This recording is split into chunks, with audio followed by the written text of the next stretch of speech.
لسی پینے سے آم کی افادیت مکمل طور پہ ختم ہو جاتی ہے۔ اللہ پاک نے اس میں ایسی طاقت رکھی ہے جو کسی عام پھل کے اندر موجود نہیں۔ آج تک میں نے کسی کتاب میں نہیں پڑھا، کسی جگہ پہ نہیں پڑھا کہ آم کھانے کے بعد لسی پیو۔ جس میں شوگر ٹائپ 1 کا مریض ہے اس کو تو بالکل منع کر دیا جاتا ہے۔ یہ پیشاب میں جلن پیدا کر سکتا ہے۔ اعوذ باللہ من الشیطان الرجیم، بسم اللہ الرحمن الرحیم۔ السلام علیکم ورحمۃ اللہ وبرکاتہ۔ میں ہوں حکیم آصف علی راؤ، الرزاقی ہیلتھ ریکور کی جانب سے آپ کی رہنمائی کے لیے حاضر ہوں۔ آج کا موضوع بڑا انٹرسٹنگ ہے جو آج کل کے ایک پھل کے حوالے سے ہے، اور اس پھل کے بارے میں دنیا میں بڑی ساری عجیب صورتحال پائی جاتی ہے۔ لوگوں کے اپنے اپنے ویوز ہیں کہ وہ کیا سمجھتے ہیں اس کے بارے میں۔ آم ایک ایسی چیز ہے کہ جو بہترین خوراک ہے، اگر اس کی تعریف کرنے بیٹھیں تو یقین کیجئے گا کہ شاید کافی گھنٹے بھی لگ جائیں تو اس کی تعریف کمپلیٹ نہ ہو۔ اللہ پاک نے اس میں ایسی طاقت رکھی ہے جو کسی عام پھل کے اندر موجود نہیں۔ اگر ہم جائزہ لیں تمام کے تمام پھل کا اور ان کے پودوں کا جائزہ لیں تو آم کا پھل، آم کا پودا ایک ایسا پودا ہے کہ جو پورا اگر آپ سال دیکھیں تو پورے سال میں آپ اس کو مرجھاتا ہوا نہیں دیکھیں گے۔ اگر اس کو آپ مرجھاتا ہوا نہیں دیکھیں گے مطلب اس سے کیا نکلتا ہے کہ نہ اس پہ موسم بہار کا اثر ہے، نہ اس پہ موسم خزاں کا اثر ہے۔ اس پہ ہر وقت کا جو موسم ہے اس کا وہ موسم بہار ہے، ہر وقت کھلا رہتا ہے۔ اس کا پودا زمین کے اندر بہت تناور بڑا مضبوط ہوتا ہے اور بڑا حجم لیے ہوتا ہے۔ اس کا پھل نہایت شیریں اور نہایت مزیدار ہوتا ہے، اور پاکستان میں رہنے والے تمام لوگ، بہت کم لوگ ایسے ہوں گے اگر مزاج کے حوالے سے دیکھا جائے کہ جو شاید آم کو استعمال نہ کرتے ہوں گے یا پسند نہ فرماتے ہوں گے۔ جس میں شوگر ٹائپ 1 کا مریض ہے اس کو تو بالکل منع کر دیا جاتا ہے، لیکن اگر ہم آم کو دیکھیں تو اس کا ایک اور حوالے سے اس کا نقصان ثابت ہوتا ہے، باقی اس کا کوئی نقصان نہیں، کہ آپ کے جسم میں پہلے سے حرارت موجود نہیں ہونی چاہیے، زیادہ حرارت جو آپ کو پیلے یرکان کی طرف لے جائے۔ بس اس کے علاوہ یہ پیشاب میں جلن پیدا کر سکتا ہے۔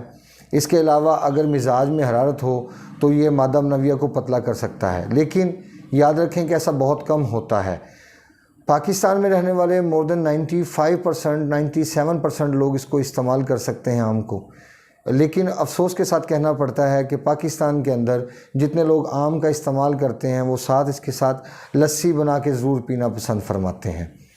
حالانکہ اگر طبی نقطہ نظر سے دیکھا جائے تو یہ بالکل غلط بات ہے۔ آم کے ساتھ لسی کا کوئی کمپیریزن نہیں بنتا۔ وہ کیسے نہیں بنتا کہ آم کو اللہ پاک نے گرمیوں میں پیدا فرمایا، اور گرمیوں میں پیدا فرمانے کا مقصد یہ تھا کہ اگر کسی انسان میں حرارت کی کمی ہو تو وہ اس سے اپنی حرارت کو بہتر کر لے اور اپنی جسم کی تیزابیت اور خشکی کو بہتر کر لے۔ لیکن افسوس کے ساتھ کہنا پڑتا ہے کہ سنی سنائی باتیں، آج تک میں نے کسی کتاب میں نہیں پڑھا، کسی جگہ پہ نہیں پڑھا کہ آم کھانے کے بعد لسی پیو، لیکن ہمارے پاکستان کے اندر ایک بہت بڑی بیماری ہے کہ وہ جو چیز سنتے ہیں وہ سننے سے آگے منتقل کرنا شروع کر دیتے ہیں، حالانکہ ایسا نہیں ہونا چاہیے۔ اگر آپ کسی چیز کو سنتے ہیں تو آپ اس کے بارے میں تصدیق کریں، اگر وہ بات ٹھیک ہے تو اس کو آگے پھیلائیں، یہ صدقہ جاریہ ہوگا۔ لیکن اگر ایسی چیز کو آپ پھیلانا شروع کر دیں کہ جو طبی پوائنٹ آف ویو سے نیگیٹو اس میں جاری ہے، وے پہ جاری ہے، تو پھر آپ کیسے اس کو صحیح ثابت کر سکتے ہیں؟ ایسا ممکن نہیں۔ لسی پینے سے آم کی افادیت مکمل طور پہ ختم ہو جاتی ہے۔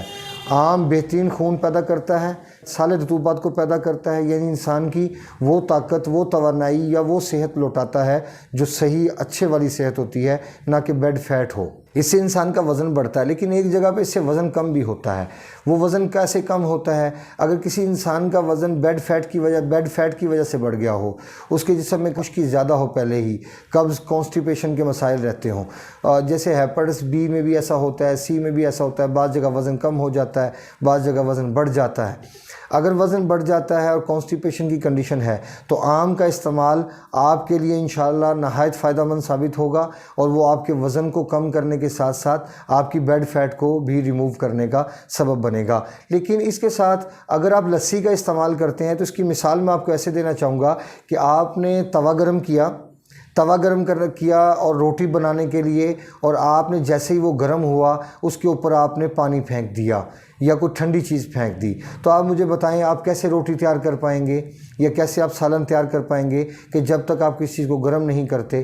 اب جب گرم ہو گئی تو اس کو ٹھنڈا کرنے کا کیا تک بنتا ہے سوائے ایک صورت کے کہ آپ کے جسم میں اگر ہیٹ بڑھ گئی ہے اور پیشاب میں جلن شروع ہو گئی آم کھانے سے، تو آپ لسی کا استعمال کریں گے، لیکن صرف اس وقت تک کریں گے کہ جب تک آپ کے پیشاب کی جلن رفع نہ ہو جائے، نہ کہ اس طرح کریں گے کہ ہر دفعہ آم کھانے کے بعد ہر مرتبہ آم کھانے کے بعد آپ لسی پینا شروع کر دیں، تو یہ آپ کے لیے مناسب نہیں ہوگا، کیونکہ اس سے آپ کے خون بننے کا نظام متاثر ہوگا اور آپ کے جسم میں خون پیدا نہیں ہوگا۔ یاد رکھیں کیلشیم، پوٹاشیم، آئرن ہو گیا، اس کے علاوہ جتنی بھی ہیں فیٹس ہیں ہمارے جسم میں، اور جن چیز کی ضرورت ہے، نمکیات ہیں، یہ ساری کی ساری چیزیں ہمیں تب فائدہ پہنچائیں گی جب ہمیں پتہ ہوگا کہ ہم نے اس کو کس وقت میں استعمال کرنا ہے، نہ کہ آپ آنکھیں بند کر کے آپ اس چیزوں کا استعمال کرنا شروع کر دیں جو آنے والے وقت میں آپ کے لیے نقصان کا باعث ہوں۔ آم کا کبھی بھی نقصان نہیں ہوتا، صرف ایک ہی صورت میں نقصان ہوتا ہے کہ جب آپ اس کے ساتھ لسی کا بھی استعمال کرنا شروع کر دیں تو یہ برودت بن جائے گا اور آپ کے جسم میں خون بننے کی بجائے یہ جا کے تعفن کا باعث بنے گا اور یہ کچرا بن کے اور آپ کے جسم کو کوئی فائدہ نہیں پہنچا پائے گا۔ اگر آپ اس سے فائدہ حاصل کرنا چاہتے ہیں تو خدا را ٹوٹکوں سے باہر نکلیں، اس سے فائدہ اٹھائیں، یہ بہترین پھل ہے، اللہ کی بہترین نعمت ہے اور جو صرف پاکستان میں رہنے والوں کو میسر ہے۔ دنیا میں اور جتنے بھی ممالک ہیں آپ سب کا مطالعہ کر لیں، ہمارے ساتھ انڈیا موجود ہے، ہمارے ساتھ چین موجود ہے، ان سب کا مطالعہ کر لیں، ایران موجود ہے، اس کا مطالعہ کر لیں، افغانستان موجود ہے، اس کا مطالعہ کر لیں۔ یہ اللہ پاک نے صرف پاکستان کے نصیب میں لکھا کہ پاکستان کا خطہ، اور وہ بھی سندھ اور پنجاب کا خطہ ہے جو آم کے حوالے سے بہترین آم دیتا ہے اور انتہائی میٹھا آم دیتا ہے جو انسان کے لیے بہت زیادہ فائدے کا باعث ہوتا ہے۔ مزید انفارمیشن کے لیے آپ ہمارے چینل کو سبسکرائب کریں، بیل آئیکن کو پریس کریں، کمنٹ سیکشن میں اپنی رائے سے ضرور آگاہ کریں تاکہ آپ کو نئی آنے والی ویڈیو آپ کو بروقت ملتی رہیں۔ وما علینا الا البلاغ المبین۔ السلام علیکم ورحمۃ اللہ وبرکاتہ۔